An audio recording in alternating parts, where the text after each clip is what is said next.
Innovation et territoire, c'est plus qu'un podcast, c'est un plaidoyer pour la transformation de l'industrie. Dans ce nouvel épisode, Adamo Skrenchi, directeur général délégué d'Hydrogen Refueling Solutions, nous explique la nécessité d'investir dans l'hydrogène et le rôle des énergies renouvelables pour l'industrie du futur. Dans quelle mesure l'hydrogène peut-il s'imposer dans le secteur de la mobilité ? Comment optimiser le mix énergétique pour équilibrer les risques ? Ou encore comment les énergies renouvelables contribuent à l'économie locale ? Adamo nous éclaire sur le rôle primordial de l'hydrogène dans le mix énergétique. Innovation et territoire, un format proposé par Schneider Electric. Bonjour Adamo. Bonjour Laurent. Adamo, je suis très heureux de t'accueillir dans notre studio spécialement conçu ici au Mixi. On est sur un salon dédié au mix énergétique bas carbone à Lyon. J'imagine que cette thématique fait écho puisque tu es le directeur général délégué d'Hydrogen Refueling Solutions, ou tout simplement HRS. Ou SRH dans l'ordre en français, station de ravitaillement en hydrogène. Ouais, voilà, parfois c'est peut-être plus simple. Alors tout d'abord, Adamo, HRS, même si son nom parle de lui-même, est-ce que tu pourrais nous expliquer en quelques mots le cœur de l'activité de Hydrogen Refueling Solutions ? Alors notre cœur de métier, c'est vraiment la station de ravitaillement en hydrogène. C'est la borne de recharge qui va remplir les véhicules, que ce soit des véhicules légers, lourds ou trains, en hydrogène. Dans toute la chaîne de la valeur, c'est important de mettre tous les maillons. Oui. Et on est un maillon important de la production de l'hydrogène, Oui. le transport, la distribution et l'usage dans les véhicules ou dans d'autres applications industrielles. Et nous, on est focalisé là-dedans. On est déjà un leader européen. On veut conserver ce poste de leadership et industrialiser. Le passage à l'échelle est vraiment hyper notre important moto. finalement. C'est notre moto. J'imagine que c'est hyper important parce que quand on est un acteur majeur donc de la mobilité, on parle bien de la mobilité décarbonée, tu l'évoquais, on est à la fois un fabricant, un intégrateur, et puis tu interviens sur une large gamme de secteurs. Alors, avant de rentrer finalement sur le côté plus économique, plus infini, plus efficace, j'imagine que ça va être l'une des réponses que je vais apporter à la question que je vais te poser maintenant, c'est concrètement, qu'est-ce que la mobilité hydrogène apporte de différent lorsque l'on dit que l'énergie de demain, finalement, c'est électrique ? Alors, l'énergie de demain est électrique, je suis d'accord. Il est également hydrogène, puisque l'hydrogène peut être fabriqué avec l'électricité supplémentaire excessive qui va être produite avec les renouvelables qui sont intermittentes et qu'on ne peut pas contrôler. Ouais. Qu'est-ce qu'apporte l'hydrogène ? Il y a deux points hyper importants qui font que l'hydrogène fait du sens. C'est quand on veut embarquer beaucoup d'énergie et quand on a un usage intensif fort. Ça a été démontré maintes et maintes fois que dans ces applications-là, le pur électrique à batterie ne suffit pas. Et il ne faut pas opposer. Le véhicule à hydrogène est un véhicule électrique. Simplement, on va fabriquer l'électricité à bord et on va embarquer beaucoup plus d'énergie. Et la façon de le faire, c'est l'hydrogène. Ah oui, ça c'est intéressant. L'hydrogène fabrique une énergie électrique, finalement, sur un véhicule. Exactement. Ce qui donne beaucoup plus d'autonomie et surtout un temps de recharge très court. Ouais. Aujourd'hui, on peut faire 700-800 km en rechargeant quelques minutes. C'est exactement la mobilité décarbonée sans compromis. Alors bien sûr, il y a plein d'usages où le pur électrique batterie convient très bien, mais il y a plein d'usages où ça ne va pas. Quand on veut embarquer dans des camions, dans des trains, dans des bus qui reviennent régulièrement à faire le plein, les taxis qui sont utilisés de façon intensive Régulière. toute la journée, Ouais. si on veut tourner toute la journée, c'est très compliqué. C'est le temps de recharge qui est le facteur limitant là, Ok. et pas l'énergie embarquée. Alors, pour les novices, peut-être, comment fabrique-t-on de l'hydrogène ? Alors l'hydrogène, comme son nom l'indique, hydrogène du latin, Eh oui. ça vient de l'eau. Donc c'est la première fois qu'on a fabriqué de l'hydrogène, on l'a fabriqué avec de l'eau. L'hydrogène, la molécule hydrogène H2 n'existe pas sur Terre. Il faut la trouver quelque part. Et les deux composants qui contiennent beaucoup d'hydrogène sont d'un côté les hydrocarbures, le nom l'indique également. Seul petit problème, c'est qu'il y a un carbone qu'on n'aime pas et qu'on retrouve à la fin en tant que CO2, ou l'eau, H2O, qui contient beaucoup d'hydrogène. Et donc, il faut fabriquer à partir de ces deux sources-là. Et aujourd'hui, pourquoi ça fait du sens de fabriquer de l'hydrogène à partir de l'eau, comme on l'a fait il y a plusieurs décennies ? Parce que l'électricité devient très compétitive. Ok. Alors, chez HRS, vous proposez aux industries des stations de ravitaillement en hydrogène. Est-ce qu'on pourrait dire surtout, est-ce que c'est le moment de s'équiper ? Qu'est-ce qui est mis en place pour faciliter l'appropriation des véhicules à l'hydrogène ? Alors, je pense que c'est le moment dans ces 6 à 18 mois où ça commence vraiment à s'accélérer. Alors, il y a toujours cette problématique de la poule et de l'œuf. Ouais. Est-ce qu'on attend les véhicules pour mettre des stations ? Mais les véhicules ne viennent pas s'il n'y a pas les stations. C'est en train de se débloquer en ce moment. Pourquoi ? Parce qu'il y a 2 ans, il y avait 2 fabricants de véhicules à hydrogène, Hyundai et Toyota. Terminé. Donc c'était très compliqué. Ouais. Il y a quelques pays qui ont pris l'initiative quand même de dire je vais mettre un réseau de stations, même si ce n'est pas optimum. L'Allemagne, 100 stations. Sur les 200 en Europe, il y en a 100 en Allemagne. Ça montre un peu leur conviction. Mais aujourd'hui, plus de 70 fabricants ont à leur gamme un véhicule hydrogène qui va sortir fin d'année, début d'année prochaine. Donc c'est le moment. Et autre point qui est important, c'est qu'il y a des réglementations qui sont en train de se mettre en place pour favoriser le déploiement d'infrastructures. Parce que la même question, toi et moi, si nous voulons acheter une voiture à hydrogène, on ne peut pas. Non. Donc il y a concurrence déloyale, dans un certain sens. Ouais, bien sûr. Je ne peux pas acheter ma voiture à hydrogène, sinon je dois m'acheter la station avec.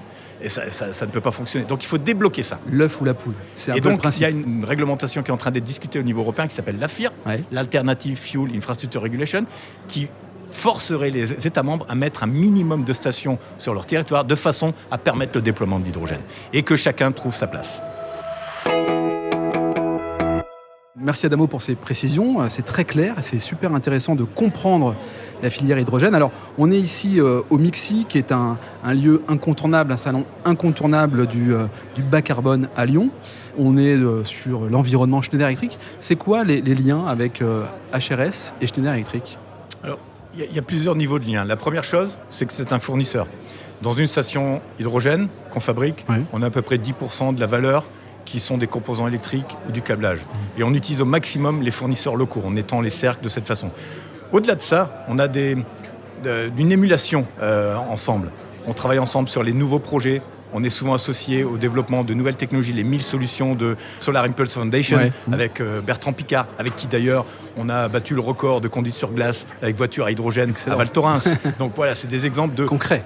On avance, on fait pousser l'innovation, la technologie et surtout la collaboration. Parce que je pense que la transition énergétique se fera avec de la collaboration. On parle là d'un écosystème finalement de R&D, quoi. Alors Adamo, HRS est installé en France et finalement, on peut le dire, au cœur de l'Europe. Est-ce que tu pourrais nous expliquer comment se positionne la France au niveau des énergies vertes par rapport à ses voisins européens ? Alors, en France, on n'a vraiment pas du tout à rougir. Il y a eu une accélération ces 2 dernières années en ce qui concerne l'hydrogène et la décarbonation. On l'a vu. On l'a vu avec les plans allemands, le plan de relance français 2030, qui est très important, qui va insuffler un dynamisme fort et une réindustrialisation. J'aime souvent dire industrialisation, parce que ce qui est perdu est peut-être trop tard. Il faut investir dans le futur, dans les technologies du futur. Donc ça, c'est important. Donc on n'a pas du tout à rougir. Il y a 35 pays aujourd'hui qui ont une feuille de route hydrogène. Il y a 90 milliards qui vont être injectés dans cette filière. On a toutes les technos. Ce qu'il faut, c'est passer à l'échelle. Nous, en tant qu'HRS, on est acteur majeur sur la France.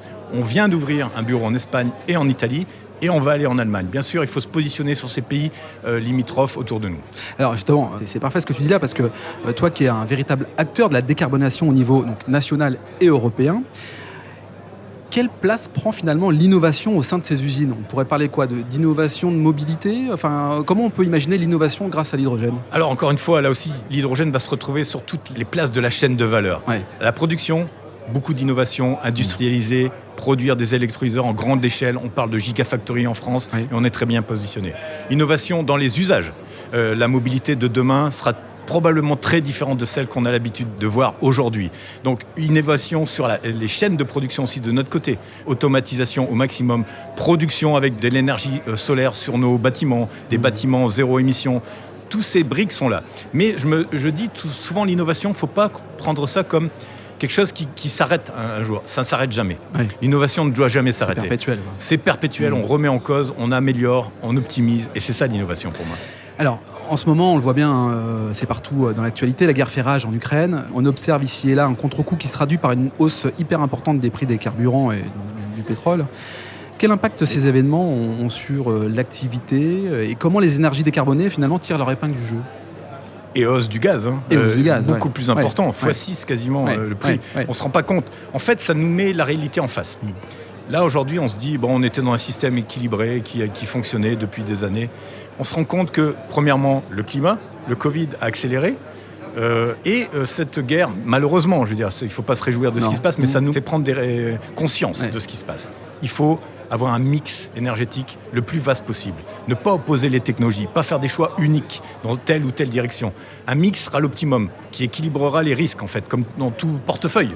Plus on aura de différentes sources d'énergie, plus on aura de local, plus on aura de décarbonation, plus on sera pérenne pour le futur.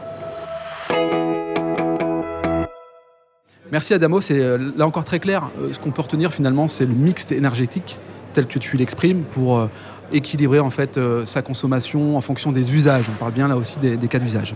Alors maintenant, ce qui pourrait être assez intéressant, c'est que tu nous donnes 2 cas concrets que tu as pu mettre en place pour tes clients. J'ai entendu parler du fameux ZEV, Zéro Émission Valais. on est ici en Auvergne-Rhône-Alpes. Ouais. C'est ici qu'est né aussi beaucoup d'écosystèmes sur l'hydrogène.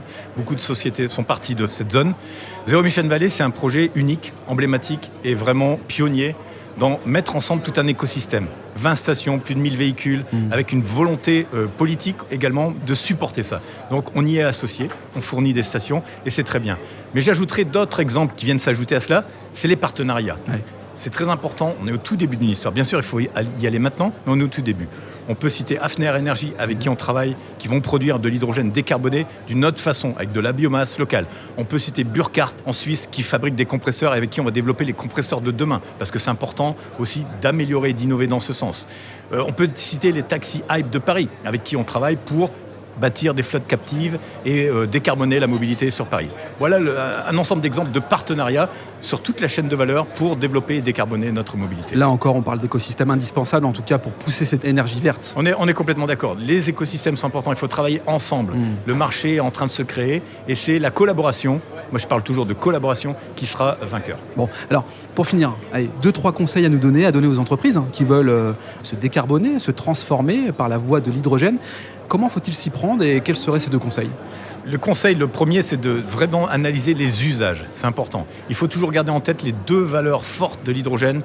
Usage intensif et beaucoup d'énergie à embarquer. Si on n'est pas dans ces cas de figure, ce n'est pas obligatoirement la bonne solution. Et ensuite, trouver les partenaires de la chaîne de valeur pour monter ensemble des projets qui font du sens. On est encore qu'au tout début. On le sait bien. Les économies sont difficiles à trouver. Il faut mutualiser au maximum. Je pense que le conseil que je donnerais, c'est quand même plutôt un conseil national. Évitons les petits démonstrateurs, parce qu'on ne démontrera rien. Faire de l'hydrogène avec de l'électrolyse, c'est déjà fait. Faire des piles à combustible, on sait faire. Mettre de l'hydrogène dans les véhicules, on sait faire. On n'a plus rien à démontrer. Il faut passer à l'échelle. Et donc, avoir une vision nationale serait peut-être, à mon avis, quelque chose de très intéressant, de mettre les acteurs ensemble autour de la table pour baisser les coûts. On baissera les coûts par les quantités. C'est comme ça que ça se passe. Prenez juste l'exemple du photovoltaïque. Il y a 10 ans, c'était 10 fois plus cher qu'aujourd'hui. Divisé par 10 en 10 ans. C'est possible avec l'hydrogène. Et là, on sera économique et décarboné. Merci Adamo. Merci d'avoir participé au podcast d'Innovation et Territoire depuis le Mixi, un format proposé par Schneider Electric. Merci beaucoup Laurent, merci à Schneider, merci à vous tous. Si cet épisode vous donne envie d'aller plus loin, c'est l'occasion d'en parler à Antoine Chart, directeur national des ventes. Bonjour Antoine. Bonjour Laurent.